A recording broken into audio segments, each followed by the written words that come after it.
ساربان آرام قدری آهسته ماه من اینجا به خود نشسته ای حسین آنم ای حسین ای حسین جانم ای حسین ساربان آرام قدری آهسته ساربان آرام قدری آهسته ماه من اینجا به خونش هسته ای حسین نه ای حسین آنم ای حسین جانم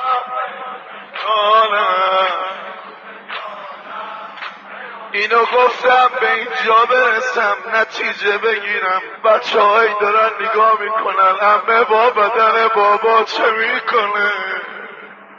لاله زهرا بویدن دارد لاله زهرا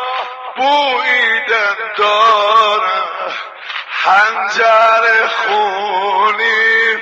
بوسیدن دارد ای حسین ای حسین آنم ای حسین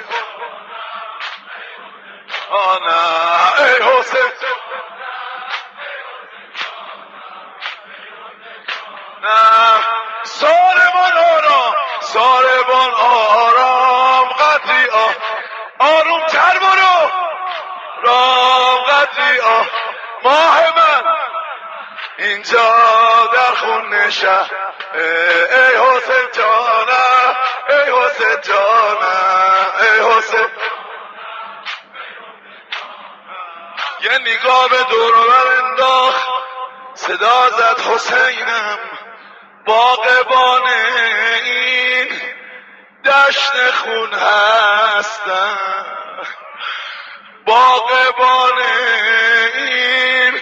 دشت خون هستم یک گلستان گل رفته از دستم ای حسین ای حسین آنم ای حسین آنم ای حسین ای حسین آنم جانم ای حسین جان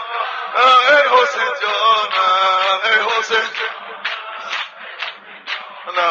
ای حسین جانم ای حسین